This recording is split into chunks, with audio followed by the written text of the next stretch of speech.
स्वागत है दोस्तों फिर से आपका एक बार द लर्निंग गेम में। आज हमें सीखना है कि जब हमारा प्लेयर जो है वो एनिमी के करीब आता है, मतलब इस शिप के करीब आता है, तो एनिमी जो है वो पेट्रोलिंग छोड़कर इनके पीछे लग जाएगा, प्लेयर के पीछे। और प्लेयर जब दूर चला जाएगा तो वापस पेट्रोलिंग पे वो लग जाएगा। तो चलिए इसके लिए हम क्या करेंगे, हम स्क्रिप्ट में चलते हैं और जो हमने एक स्क्रिप्ट बना के रखी थी एनिमी शिप, उसके ऊपर चलते हैं। ये विजुअल स्टूडियो हमारे सामने ओपन हो रहा है, ओपन हो गया विजुअल स्टूडियो हमारे सामने। अब हम क्या करेंगे, यहाँ पे हम एक गेम ऑब्जेक्ट बनाएंगे। गेम ऑब्जेक्ट क्या रहेगा, गेम ऑब्जेक्ट उसका नाम हम दे देते हैं प्लेयर। अब देखिए एक गेम ऑब्जेक्ट हमने बना लिया है, इसको हम चलिए इसको पब्लिक करने की कोई ज़रूरत नहीं है। यहाँ पे मैं इसको पब्लिक कर सकता था, लेकिन पब्लिक करने की ज़रूरत नहीं है। पब्लिक करेंगे तो क्या हो जाएगा मैं आपको बताता हूँ कि आप यहाँ पे एक स्लॉट बन जाएगा, जो एनिमी शिप है उसके अंदर एक स्लॉट बन जाएगा स्क्रिप्ट में। वहाँ पर हम उसको प्लेयर को यहाँ से उठा के इसके अंदर डाल सकते हैं। लेकिन मैं क्या करवाऊँगा कि हमने इसका प्रीफेब बना के रखा है, तो जब भी मान लीजिए कल को अगर आप गेम के अंदर इम्प्रूवमेंट करें और आप इस तरीके का गेम बनाए कि जिसके अंदर एनिमी अपने आप आ रहे हो, तो जितने भी एनिमी आ रहे हैं या लेवल बढ़ने पर ज़्यादा एनिमी आ रहे हैं, तो हर एक के अंदर आपको क्या करना पड़ेगा, प्लेयर को उठा उठा के उसके अंदर डालना पड़ेगा। तो इसकी बजाय मैं क्या करूँगा कि इसको पब्लिक नहीं करते, हम ऐसे ही प्राइवेट रहने देते हैं और इस गेम ऑब्जेक्ट को हम स्टार्ट मेनू में से फाइंड करवाएंगे। किस तरीके से फाइंड करवाएंगे, ये जो गेम ऑब्जेक्ट है player game object dot find game object with tag. तो दोस्तों पिछली बार मैंने आपको बताया था टैग क्या चीज होती है, टैग के बारे में आप जानते ही हैं। तो हमारा जो प्लेयर है उसका टैग क्या है, यहाँ पे वो अनटैग है, तो हम क्या करेंगे उसको एक टैग दे देते हैं। कौन सा वाला, प्लेयर वाला। अप्लाई टैग अगर आपको ऐड करना है तो आप यहाँ से ऐड टैग करके भी कर सकते हैं, लेकिन इसके अंदर मैंने पहले से ही, मतलब प्लेयर तो पहले से ही बना हुआ ही आता है टैग के अंदर, तो मैंने उसको सिलेक्ट कर लिया है, यहाँ से अप्लाई कर दिया। जो प्लेयर है उसका टैग मिल गया प्लेयर। तो हम क्या करेंगे, यहाँ पर भी सेम हम लिखेंगे प्लेयर। ओके दोस्तों, यहाँ पे एक एरर दिखा रही है। वो एरर क्या है कि यहाँ पे हमने गेम ऑब्जेक्ट कर दिया है। एक्चुअली क्या है कि हमें सिर्फ एक ही ऑब्जेक्ट चाहिए, तो हम क्या करेंगे, इसको यहाँ पे हटा देंगे। अब देखिए एरर चली गई है। तो अब क्या होगा दोस्तों कि जब भी गेम शुरू होगी या फिर गेम के अंदर मान लीजिए कि आपने स्पॉन करवाया इस शिप को, जो एनिमी शिप है उसको स्पॉन करवाया, तो जब भी ये गेम में लाइव होगा तब ये स्टार्ट फंक्शन के अंदर जाके इस प्लेयर को ढूंढ लेगा, कि जिसका भी टैग है प्लेयर वो उसे ढूंढ लेगा। अब क्या करना है कि हमें एक रेंज देनी है उसे, कि मान लीजिए उसको हम फ्लोट दे देते हैं, फ्लोट पब्लिक फ्लोट देता हूं मैं उसे पब्लिक फ्लोट रडार रेंज। ये मैंने एक फ्लोट बना लिया है। अब देखिए इसको यहाँ पे हम सेव कर लेते पहले, फिर मैं आपको बताता हूँ कि आगे क्या हो रहा है। यहाँ पे यूनिटी पे वापस चले जाते हैं, एनिमी शिप पे आ जाते हैं और ये देखिए ये रडार रेंज आ गई है। तो रडार रेंज मान लीजिए मैंने 4 डाल दी या फिर 3.5 डाली, तो कुछ भी यहाँ से हम एडजस्ट कर सकते हैं कि ये शिप जो है उसकी रडार रेंज क्या होनी चाहिए। तो मान लीजिए इसकी मैं रडार रेंज कर देता हूँ 4 कर देता हूँ अभी। और दूसरी बात दोस्तों, यहाँ पर जो है वो सब कुछ ऑर्गेनाइज होना चाहिए, हमको पता चलना चाहिए कि कौन सी चीज कहाँ पर है या किस चीज के लिए। तो हम क्या करेंगे, ये जो स्क्रिप्ट में आप देख रहे हैं यहाँ पे, उसके लिए हम क्या करेंगे, हेडिंग बनाएंगे। हेडिंग क्या बनाएंगे, मैं आपको पहले भी बोल रहा हूँ कि सारी चीज एकदम सुव्यवस्थित होनी चाहिए, जिससे कि आपको भी काम करने को मजा आएगा। और जब भी स्क्रिप्ट आपकी बड़ी हो जाए या कुछ महीने के बाद आपको वापस ये प्रोजेक्ट अपडेट करना हो, तो आपको भी आसानी से मिल जाए सारी चीजें। तो इसके अंदर हम रडार रेंज यहाँ पे डाल रहे हैं, तो हम क्या करेंगे, यहाँ पे एक कमेंट लिख देंगे, क्या रहेगी, ये फॉलो द प्लेयर। अब फॉलो द प्लेयर के लिए हमें इतने ऑब्जेक्ट चाहिए, ये हम यहाँ पे लिख देते हैं। लेकिन यहाँ पे ये कमेंट पे लिखने पर ये यहाँ पर नहीं आएंगे, तो हम क्या करेंगे दोस्तों, इसके अंदर यहाँ पर हम एक हेडिंग बनाएंगे। किस तरीके का हेडिंग बनाएंगे मैं आपको अभी बताता हूँ। तो यहाँ पे हम लिखेंगे, इस ब्रैकेट में हम लिखेंगे हेडर, और स्मॉल वाले ब्रैकेट में हम लिखेंगे फॉलो द प्लेयर। यहाँ पे हमने लिख दिया फॉलो द प्लेयर।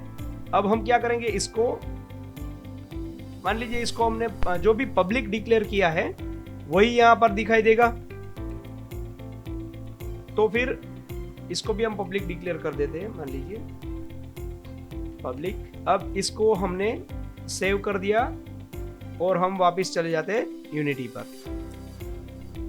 अब ये देखिए यहाँ पर एक हेडिंग आ गया है, फॉलो द प्लेयर। उसके अंदर पहला प्लेयर है और उसके बाद में रडार रेंज है। तो हमने यहाँ पर भी ये लिखा था। मान लीजिए कि ये जो है वो पेट्रोलिंग के लिए है, तो यहाँ पर हम क्या करेंगे, यहाँ पर हम हेडर लिखेंगे और ब्रैकेट में लिख देंगे पेट्रोलिंग, या फिर लिख देंगे फॉर पेट्रोलिंग। यहाँ पर हम इसे सेव कर लेते हैं और यूनिटी में वापस चले जाते हैं। तो ये देखिए यहाँ पर एक हेडिंग बन के आ गया, फॉर पेट्रोलिंग और current way point, ship speed और ये रिच डिस्टेंस। तो ये सारी चीज़ें अगर आप ऑर्गेनाइज तरीके से भी आप करेंगे तो आपके लिए क्या फ़ायदा रहेगा कि जब भी आप भविष्य में इसके अंदर कुछ अपडेट करना चाह रहे हो या फिर यहाँ से कुछ अपडेट करना चाह रहे हो तो आपको पता रहेगा कि कौन सी चीज़ कहाँ पर रहती है। तो चलिए अब हम अपना रडार तैयार करते हैं ताकि हमें पता चले कि प्लेयर शिप से, एनिमी शिप से कितना दूर है। तो उसके लिए हम क्या करेंगे, एक यहाँ पर हम जो है वो एक फंक्शन लिखेंगे। इसको यहाँ पर हम ओवर कर देते हैं। अपडेट के अंदर एक फंक्शन हम बनाएंगे रडार। यहाँ पे लिखेंगे फाइंड द प्लेयर। एक फंक्शन हम यहाँ पे बना लेते हैं फाइंड द प्लेयर, और इस फंक्शन को हम इसके नीचे यहाँ पर बना देते हैं। दोस्तों अगर आपको कुछ समझ में नहीं आ रहा है तो आप मुझे कमेंट करके पूछ सकते हैं, और वीडियो कैसी लगी है आप मुझे बता सकते हैं। अगर कुछ इसके अंदर आपको सवाल है तो भी आप मुझे कमेंट करके पूछ सकते हैं, मैं डेफिनेटली उसका जवाब देने की कोशिश करूँगा। और दोस्तों एक बात और है, मैं आपके लिए ये वीडियो बना रहा हूँ तो मैं इतना तो चाहूँगा ही कि आप लोग सब्सक्राइब कर लीजिए इस चैनल को, और ये भी चाहूँगा कि अगर आपको वीडियो अच्छी लग रही है तो इसे एक लाइक कर दीजिएगा।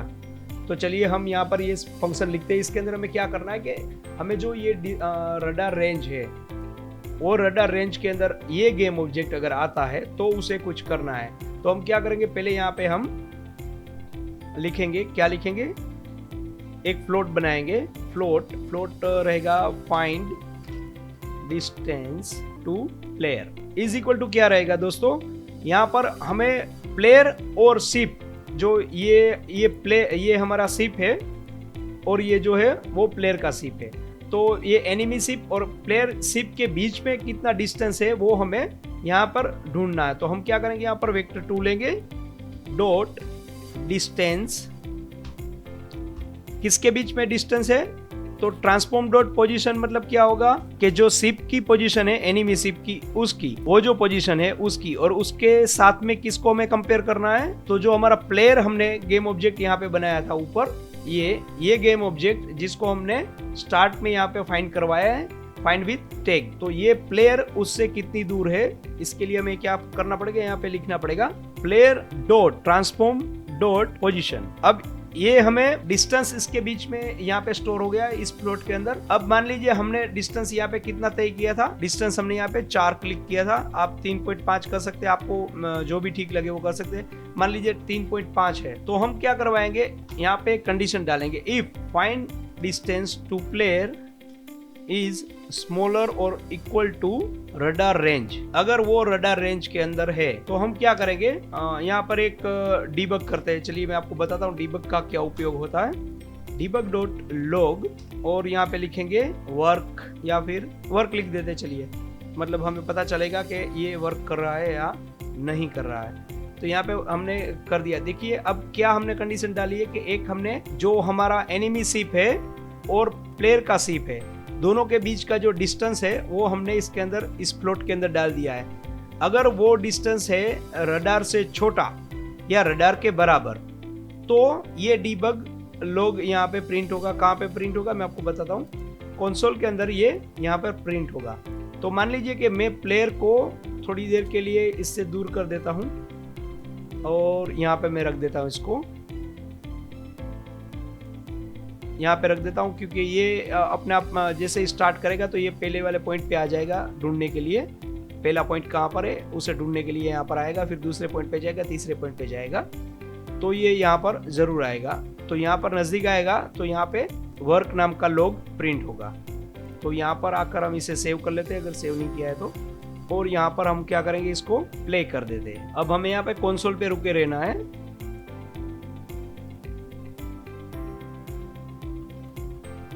चलिए वो 3.5 के बीच में नहीं आया है, इसलिए यहाँ पे कुछ प्रिंट नहीं हुआ है। अब देखते हैं, ये देखिए यहाँ पे प्रिंट होना शुरू हो गया, मतलब कि वो इसके पास में आया था। तो इसका क्या मतलब हुआ कि हमारा जो रडार है वो काम कर रहा है। देखिए फिर से इसके नजदीक आएगा तो यहाँ पे कुछ प्रिंट होगा जो हमने वहां पे लिखा था। ये देखिए शुरू हो गया। तो इसका मतलब ये हुआ कि हमारा जो कोड है वो बिल्कुल सही से काम कर रहा है। तो अब हमें क्या करना है, सिर्फ हमें यहाँ पे कंडीशन देनी है। क्या कंडीशन देनी है कि ये जो मूव शिप के अंदर हमने क्या कंडीशन दी थी कि वो एक एक पॉइंट को छोड़ के जब एक पॉइंट पे जाएगा फिर वो वहां पर पहुंच जाएगा तो अगले वाले पॉइंट पे जाएगा। अगर ये आपने ये वीडियो अभी आप देख रहे हैं तो आपको ये नहीं मालूम होगा कि हमने किस तरीके से किया था। तो इसके लिए आपको क्या करना पड़ेगा, मेरा पिछला वीडियो आपको देखना पड़ेगा जिसके अंदर मैंने बताया था कि ये एनिमी जो है वो किस तरीके से ये सारे पॉइंट को फॉलो करता है 1 by 1। तो उसी तरीके से हम क्या करेंगे, अब उसका नया टारगेट हम दे देंगे। नया टारगेट क्या दे देंगे, हम जो प्लेयर है वो उसका नया टारगेट होगा, वो उसको फॉलो करेगा। तो चलिए मैं यहाँ पे जो ये कंडीशन हमने यहाँ पे दी थी कि ये प्रिंट होगा, उसे हम हटा देते हैं और कुछ नई कंडीशन इसके अंदर डाल देते हैं। अब देखिए नई कंडीशन में कुछ मैं फेरबदल करना चाहूँगा। अगर ये पिछले वीडियो में आपने देखा था कि अगर देखा होगा तो आपको पता होगा कि हमने इसको फॉलो करवाया था इस कंडीशन से। तो दोस्तों ये कोड जो हमने बना के रखा था हम उसे एक कंडीशन के अंदर डाल देंगे और वो कंडीशन क्या होगी मैं आपको बताता हूँ। हम यहाँ पे स्टेट का इस्तेमाल करेंगे। यहाँ पर मैं लिखूंगा, यहाँ पे हम लिखेंगे public enemy states is equal to enemy state, is equal to नहीं एनिमी स्टेट, यहाँ पे हम लिखेंगे एनिमी स्टेट। अब हम क्या करेंगे, इसके ऊपर हम एक यहाँ पर एक हम इनम देंगे, पब्लिक इनम क्या देंगे, ये दे देंगे। और इसके अंदर में क्या करना है, इसके अंदर में स्टेट देने, क्या स्टेट देने हैं हम, हमारा जो एनिमी प्लेयर एनिमी शिप है वो दो काम करता है। एक काम क्या करता है, या तो वो आइलैंड का पेट्रोलिंग करेगा या तो फिर इसको फॉलो करेगा, मतलब इसका पीछा करेगा। तो यहाँ पे हम और जब पीछा करेगा तब ये इसके ऊपर गोलियां बरसाएगा। अगर जब पीछा नहीं कर रहा है तो सिर्फ ऐसे ही घूमता रहेगा जब पेट्रोलिंग कर रहा है तब गोली वो नहीं चलाएगा। तो इसके लिए हम क्या करेंगे, एक जो है वो पेट्रोलिंग मोड रहेगा और एक जो मोड रहेगा वो क्या रहेगा, फॉलो या फाइट वाला। तो हम यहाँ पे दो मोड कर देते हैं, एक ऑन पाथ कर देते हैं, ऑन पाथ। ऑन पाथ हम इस तरीके से करेंगे, ऑन पाथ मतलब वो अपने पाथ पे है, और दूसरा फाइट, या तो वो फाइट कर रहा है। तो अब दोस्तों ये जो इनम है इसके अंदर आपको दो स्टेट यहाँ पे हमने प्रिंट कर लिए और आपको इसके पीछे कोई कोलोन या ऐसा कुछ करने की जरूरत नहीं। बस आप सीधे सीधे इतना टाइप कर दीजिए, यहाँ पर आप कोमा लगा दिया और ये दूसरा स्टेट आ गया है। यहाँ पे हमने क्या किया, पब्लिक एनिमी स्टेट, इसका एक ऑब्जेक्ट हमने बना लिया एनिमी स्टेट। अब जैसे ही स्टार्ट होगा तो हम क्या करेंगे, enemy state is equal to enemy state dot on path, क्योंकि जब भी हमारी गेम शुरू होगी तो सबसे पहले तो ये पेट्रोलिंग करने के लिए जाएगा, हम इसको ये बताएंगे। अब ये जो कंडीशन है मूव शिप क्या करता है, सिर्फ वो मूव कर रहा है आइलैंड के चारों ओर। तो इस कंडीशन को हम यहाँ अपडेट में डाल देते हैं, अपडेट के अंदर नहीं डालते, इसको यहाँ से हटा देते हैं अपडेट में से और यहाँ पे डाल देते हैं enemy state is equal to enemy state dot fight. अगर मान लीजिए कि ये रडार रेंज के करीब आ जाता है तो हम एनिमी का जो ये शिप का जो स्टेटस है वो हम उसे चेंज कर देंगे। क्या कर देंगे, एनिमी स्टेट क्या कर देंगे, हम फाइट मोड कर देंगे। Else enemy state is equal to enemy state dot on path, नहीं तो फिर वो वापस पाथ पे चला जाएगा। तो यहाँ पर हम क्या करेंगे, अपडेट के अंदर फाइंड द प्लेयर जो है वो तो हम कॉल करवा ही रहे हैं, लेकिन यहाँ अपडेट में हम क्या करेंगे, इफ यहाँ पे हम कंडीशन डाल रहे हैं enemy state is equal to enemy state dot on path, तो क्या करेगा ये वाले फंक्शन को कॉल करना चाहिए। अब एल्स करके हम क्या करेंगे, एक कंडीशन दे देंगे या फिर एक हम दूसरा यहाँ पे हम फंक्शन बना लेंगे। कौन सा वाला फंक्शन बनाएंगे कि जब वो प्लेयर के पीछे हो तो प्लेयर के ऊपर वो फायर करना चाहिए, मतलब शूट द बुलेट वॉइड, ये जो है ये यहाँ पे कॉल करेगा एल्स कंडीशन में। अब देखिए दोस्तों, यहाँ पे हमने क्या कंडीशन डाली है, इफ कंडीशन डाली है और एल्स डाली है। मान लीजिए कि आपके पास बहुत सारे ये स्टेट है, ऑन पाथ है, ऑन फाइट है, या ऑन न्यूट्रल है, या फिर आपने कुछ ऑन डैमेज है, या कोई भी ऐसे बहुत सारे डाले, तो आपको क्या करना पड़ेगा यहाँ पे, एल्स इफ फिर एक कंडीशन, फिर आपको लिखना पड़ेगा एल्स इफ फिर एक कंडीशन, और लास्ट में आपको लिखना पड़ेगा एल्स। तो ये एल्स इफ की जो लेडर बनेगी उसको हटाने के लिए एक यहाँ पर आप क्या कर सकते हैं, आप स्विच कंडीशन डाल सकते हैं। तो स्विच कंडीशन क्या काम करती है मैं आपको बताता हूँ। आपको लिखना है स्विच और ब्रैकेट के अंदर आपको डालना है। आपको स्विच का उपयोग करना आता ही होगा आई होप, लेकिन नहीं आता है तो भी कोई बात नहीं, मैं आपको बता देता हूँ। एनिमी स्टेट, अब आपको क्या करना है, यहाँ पे सिर्फ आपको केस लिखना है, enemy state dot on path colon, और आप दोस्तों इस तरीके से ब्रैकेट बनाते रहिएगा ताकि आपको पता चले कि ये कहाँ पे शुरू हो रहा है और कहाँ पे खत्म हो रहा है। तो आप इसको ऐसे ब्रैकेट में लिखिएगा, ताकि अगर ब्रैकेट में नहीं भी लिखेंगे ना तो भी चलेगा। आप सीधे सीधे यहाँ पे कोई कंडीशन आप दे सकते हैं, मूव एनिमी शिप, और इसको यहाँ पे ब्रेक करवा देते हैं। अब देखिए क्या होगा कि ये सही रहेगा, लेकिन एक कंडीशन के ऊपर आपको 2-3 फंक्शन कॉल करवाने हैं, तो आपको ज़्यादा बेटर ये रहेगा कि आप यहाँ पे कर्ली ब्रैकेट का यूज़ करें, ताकि आपको पता रहे कि कहाँ पर ये शुरू हो रहा है और कहाँ पर ये ख़त्म हो रहा है। और यहाँ पे हम दूसरा केस डाल देते हैं, फाइट मोड में अगर है तो। अब इस फंक्शन में हम क्या करवाएंगे, ये बुलेट भी शूट करेगा और साथ ही साथ वो प्लेयर को चेस करेगा। तो इसके लिए हम क्या करेंगे, यहाँ पर इसको मूव करवाएंगे। मूव किस तरीके से करवाएंगे, जिस तरीके से हमने ये पॉइंट के तरफ इसको मूव करवाया था उसी तरीके से हम यहाँ पर प्लेयर की तरफ इसे मूव करवाएंगे। अगर आपको ये कोड चाहिए तो कोई बात नहीं, मैं ये कोड भी आपको दे दूंगा, ये स्क्रिप्ट भी दे दूंगा, आपको मिल जाएगी। मगर मैं ये चाहूँगा कि आप इसे टाइप करके लिखें ताकि आपको पता चले, और कुछ गलतियाँ करेंगे तो ही कुछ आप सीखेंगे। तो यहाँ पे हम क्या करेंगे, इसको प्लेयर को फॉलो करवाते हैं। किस तरीके से मैं आपको बताता हूँ। जो कोड हमने यहाँ पे लिया था यही कोड हमें यहाँ पे लेना है, लेकिन हम क्या करेंगे, मैं ये कोड को यहाँ से कॉपी कर लेता हूँ। अब यहाँ पे क्या हो जाएगा, player dot transform dot position, मतलब हमें डायरेक्शन मिल गया है। अब ये वाली लाइन यहाँ से हम कॉपी कर लेते हैं और यहाँ पर पेस्ट कर देते हैं। इसके अंदर हमें चेंज करना पड़ेगा। क्या चेंज करना पड़ेगा, ट्रांसफॉर्म डॉट पोजिशन जो है वो खुद एनिमी शिप की है, और यहाँ पर दूसरी पोजीशन है जहाँ पर उसको जाना है, वो पोजीशन हम डाल देंगे player dot transform dot position. और ये शिप स्पीड क्या है, एक फ्लोट है जो हमने यहाँ पे पहले ही डिक्लेयर करके रखा है,